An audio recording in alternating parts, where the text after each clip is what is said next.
नमस्कार दोस्तों, कैसे हैं आप सभी। आशा करता हूँ आप सभी अच्छे होंगे। तो दोस्तों, आज की जो मेरी वीडियो होने वाली है वो बेंचमार्किंग के ऊपर रहने वाली है। तो दोस्तों, बताना चाहता हूँ ये मेरी वीडियो है, ये काफ़ी दिनों बाद मेरी वीडियो आ रही है, क्योंकि मैं इस दौरान जो वीडियोज़ वगैरह डाल रहा था वो मैं ओनली शॉर्ट्स डाल रहा था, जो कि इंडस्ट्री के अंदर काम होता है। तो दोस्तों, बेंचमार्किंग की मेरी वीडियो बनाने का आज जो मेन फोकस है वो ये है कि दोस्तों, आज से करीब 1.5 महीने पहले जब इंटरव्यूज़ वगैरह चल रहे थे हमारी कंपनी में वो प्रोडक्शन इंजीनियर के, तो उसके जितने भी इंटरव्यूज़ वगैरह लिए थे मैंने, तो उसके अंदर क्या है कि ये क्या है कि कोई भी लड़का अगर आता है वो बीटेक एमटेक किया हुआ होता है और कंपनी के अंदर भी वो काम किया होता है ऑलमोस्ट।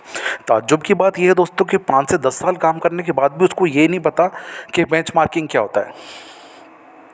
जिससे भी मैंने बेंचमार्किंग के बारे में पूछा है तो वो एक बेंच बताते हैं, कोई मार्क बताते हैं, कोई मार्किंग बताते हैं, कोई बोलता है कि कंपनी के अंदर डॉक्यूमेंटेशन होता है या प्रोसेस होता है। ऐसा कुछ नहीं दोस्तों। तो इसीलिए क्या है कि आप सब लोगों को इसके बारे में जानकारी हो, सब कुछ पता लगे, उसके लिए मैंने वीडियो बनाई है। तो दोस्तों, आप देख, it is a process of company your own organisation with other best organisation in our field plan of your company by considering what is good in the market as your benchmark. तो दोस्तों, इसका मतलब सीधा सीधा ये है कि आपकी स्ट्रेटजी क्या होनी चाहिए। आपकी जो कंपनी है वो आप जो जो कम्पटिटिव आज के टाइम पे जो मार्केट हो रहा है उसके अंदर सबसे बेस्ट जो ऑर्गेनाइजेशन है वो क्या है, उसका जो लेवल है वो क्या है, वो कौन सा प्रोसेस फॉलो कर रही है या क्या है, उसके हिसाब से स्ट्रेटजी को डिसाइड करना, स्ट्रेटजी बनाना। आपकी अभी करंटली स्ट्रेटजी क्या चल रही है और उसकी स्ट्रेटजी क्या है, उस स्ट्रेटजी को अपनाना और उस पर फोकस करना दोस्तों। तो सीधे तौर पे मैं बोलना चाहूँगा, to compare other organisation. Organisation कोई भी हो सकता है दोस्तों। अगर आपका आईटी है तो आईटी में, अगर आपका टेक्निकल में है तो टेक्निकल में, ऑटो तो ऑटो, या फिर आपका अगर वाल लाइन है तो वाल लाइन हो गया, टेक्सटाइल लाइन है तो टेक्सटाइल लाइन। यहाँ पे देखिए, मैं समझाने के लिए मैंने आपको बता रखा है, मार्केट में जो अच्छा है उसको बेंच मार्क मानकर अपनी कंपनी के लिए योजना बनाना। दोस्तों, ये वीडियो क्या है कि आपके लिए, अगर आप कंपनी में काम कर रहे हैं तो आप इस तरह से, काफ़ी हेल्पफुल वीडियो है ये, काफ़ी आसान भाषा में मैंने आपको बताया है, काफ़ी सिंपल तरीके से आपको इसमें समझाया है। इसमें आपको कोई दिमाग लगाने की ज़रूरत नहीं है, आपको ना रटने की ज़रूरत है। केवल आप इसको बेंचमार्क को लेके चलिए, टू कंपेयर अदर कंपनी से कंपेयर करना। यहाँ पे मार्केट में जो अच्छा है दोस्तों, उसको बेंचमार्क बनाकर अपनी कंपनी के लिए योजना बनाना। मैं आपको और अच्छे से समझाता हूँ उसके बारे में। इन एनी स्कूल और कॉलेज, अगर किसी भी स्कूल और कॉलेज में आप देखते हैं, बिलो 60% एवरेज जो है वो बच्चे एवरेज हो गए आपके, जो बिलो हैं। अबव 60% हो गए ये आपके गुड हो गए। अबव 80% कोई परसेंटेज लाते हैं तो ये ब्रिलियंट हो गए। तो एक तरह से क्या है कि दोस्तों, सभी के लिए बेंचमार्क डिसाइड किया हुआ है। अगर मान लो जो अबव एवरेज 60% वाले होंगे तो उनको अबव 80 के आसपास कैसे जाना है, तो ये उनको बेंचमार्क लेके चलना पड़ेगा।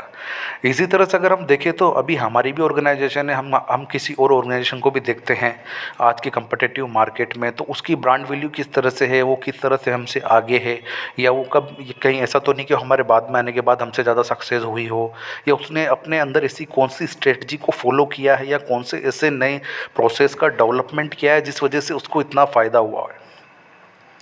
Next, compare to other organisation, regular comparison. दोस्तों, अब एक चीज़ और है कि आपने किसी कंपनी को बेंच मार्किंग मान लिया हो, किसी कंपनी को, किसी को भी बेंच मार्किंग मान लिया हो कि भाई हमको, जैसे मारुति कंपनी, तो मारुति के किस हिसाब से वो फोकस कर रही है तो हम भी वैसे करेंगे। तो उस तरह अगर आप मान के चलेंगे तो केवल मानने से नहीं होता, आपको रेगुलर कंपैरिजन करना पड़ेगा। ठीक है। See other organisation profit loss sales overall. आपको उसके प्रॉफिट, उसके लॉसेस क्या क्या हैं, उसकी सेल्स क्या हो रही है, ओवरऑल सब कुछ आपके उसके बारे में आपको स्टडी करनी पड़ेगी, उस कंपनी के बारे में, जिसके लिए आपको काफ़ी सारा डेटा कलेक्ट करना पड़ेगा। सिंपल तौर पे आपको मैंने ये 3 स्टेज बता रखे हैं दोस्तों, कंपेयर, आइडेंटिफाई और रिड्यूस। सबसे पहले तो आप कंपेयर कीजिए आपके अंदर और उसके अंदर कंपेयर कीजिए कि क्या कंपैरिजन है। फिर उसमें से आपको क्या है कि कुछ चीज़ें डिफरेंट नज़र आएगी कि उन्होंने क्या क्या किया है, तो उनको हम क्या करेंगे, गैप्स बोलेंगे, गैप बोलते हैं उनको, गैप। तो उनको आप आइडेंटिफाई कीजिए अपनी कंपनी में कि हमने यार ये चीज़ करी ही नहीं करी, ये क्यों, कौन कौन से गैप है, उसकी बाकायदा आप लिस्ट बनाइए। उनके पॉइंट जो होंगे सारे नोट करेंगे आप, कि आइडेंटिफाई उनको करना है कि क्या क्या जो आपके गैप रह रहे हैं, कौन से हैं, कौन कौन से हैं और किस किस फील्ड में है वो चीज़, और उसको रिड्यूस करना है आपको। फिर क्या करना है, उसको, उस गैप को आपको रिड्यूस करना है, तभी तो आप उसके आसपास जा पाओगे। ये हमारा बेंचमार्किंग होता है दोस्तों। अब इसके अंदर हम बात करते हैं टारगेट के बारे में कि टारगेट क्या होना चाहिए। अगर आप बेंचमार्किंग कर रहे हैं तो उसके लिए क्या क्या आपके टारगेट होने चाहिए। सबसे पहले दोस्तों मेन चीज़ तो आपको क्या रेगुलर इम्प्रूवमेंट या कंटिन्यूअस इम्प्रूवमेंट आपको करना पड़ेगा। आपको हर वीकली, मंथली और ईयरली आपको क्या है कि ये सारी चीज़ें देखनी पड़ेगी। तो कंटिन्यूअस इम्प्रूवमेंट ज़रूरी है। कस्टमर सेटिस्फिकेशन आपके लिए बहुत ज़रूरी। कस्टमर जो होगा आपका, उसके लिए सेटिस्फिकेशन बहुत ज़रूरी, क्योंकि कस्टमर से ही कस्टमर आपके जुड़ते हैं, बनते हैं एज ए आपकी सर्विस को देखकर। इम्प्रूवमेंट इन प्रोसेस, जो आपका प्रोसेस पहले चल रहा था दोस्तों, अगर आप सेम प्रोसेस लेके चलेंगे तो उससे क्या है कि कभी किसी का जो है वो भला नहीं होता है और ना कोई डेवलपमेंट होती, ना कोई ग्रोथ होती है। तो हमको हर चीज़ में इम्प्रूवमेंट चाहिए होता है। इंक्रीज़ प्रॉफिट, जो प्रॉफिट है आपको कितना इंक्रीज़ हुआ है वो चीज़ आपको देखनी है। रिड्यूस कॉस्ट, जो कॉस्ट है आपकी उसको आपको रिड्यूस करना है, कम से कम करना है। कहीं ऐसा ना हो कि आप जो है वो काफ़ी सारे रिसोर्सेज ज़्यादा यूज़ कर रहे हैं और आपको जो प्रॉफिट है वो कम मिल रहा है, या आपकी जो कॉस्ट है वो कम बैठ रही है। वो सारी चीज़ देखनी पड़ती है और नया आइडिया होता है, उसको क्रिएट करना पड़ता है। मेजरमेंट फ्रंट अदर दूसरों से आपको मेजर करना है दोस्तों। यहाँ पे दोस्तों मैं बात करूँगा टाइप्स ऑफ बेंचमार्किंग की। बेंचमार्किंग कहाँ कहाँ पे होती है, क्या क्या होती है वो। तो एक तो होती है बेस्ट इन इंडस्ट्री। आप जिस इंडस्ट्री में, जैसे टेक्सटाइल में हैं आप, या आप ऑटो लाइन के अंदर हैं, आप वॉल लाइन के अंदर हैं, या आप जो हैं वो सॉफ्टवेयर लाइन के अंदर है, तो उसमें जो टॉप कंपनी है वो कौन सी है। जैसे हम अगर मान लो CS के अंदर लेके चलते हैं इनमें, तो इसमें आपकी विप्रो होती है, तो विप्रो से हम कितने पीछे हैं। और आप जैसे मारुति होगी तो मारुति से हम कितने पीछे आगे हैं, वो सारी चीज़ देखना।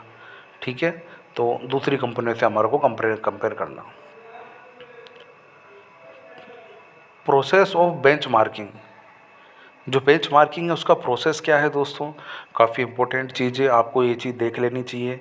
और ये आप क्या है कि कभी भी आपका ट्रेनिंग ऑर्गेनाइजेशन के अंदर या कहीं इंटरव्यू में सबसे मेन चीज़ पूछ लिया जाए तो आप ये बता सकें। सेलेक्ट एरिया ऑफ बेंचमार्किंग, जो बेंचमार्किंग जहाँ आपको करनी है वो एरिया आपको सेलेक्ट करना पहले। To see the current performance, आपको जो अभी करंट परफॉर्मेंस आपकी चल रही है वो देखनी है। आइडेंटिफाई द ऑर्गेनाइजेशन, जो जिस ऑर्गेनाइजेशन आपको कंपेयर करना है उसको आइडेंटिफाई कीजिए। Compare the gaps between benchmarking, उस ऑर्गेनाइजेशन से आप कंपेयर कीजिए क्या क्या आपकी गैप्स है, उस कंपनी में क्या क्या गैप है और आप कहाँ पे हैं, वो सारी चीज़ देखते चलिए। फिर क्या करना आपको, फिर आपको प्लानिंग करनी है। फिर लर्न फ्रॉम देयर डेटा, उनके डेटा को आपको लर्न करना है, उन्होंने क्या क्या चेंजेस किए, कहाँ पे क्या क्या चीज़ फॉलो की है, वो सारी चीज़, और अपना एक अलग से डेटा जो वो तैयार करना है। सेट टारगेट फॉर फ्यूचर, तो फ्यूचर के लिए आपको जो है अपने टारगेट्स बना लेने चाहिए उसके हिसाब से। फिर ऑब्जर्वेशन इन आवर ऑर्गेनाइजेशन, अपने ऑर्गेनाइजेशन में बार बार आपको ऑब्जर्व करना है, आपको फीडबैक लेना है, सारी चीज़ें आपको करनी पड़ेगी दोस्तों।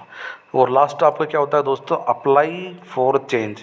जब आप चेंज आपने क्या किया उसके लिए आपको अप्लाई करना है, देन आपको इम्प्रूवमेंट देखने को मिलता है दोस्तों।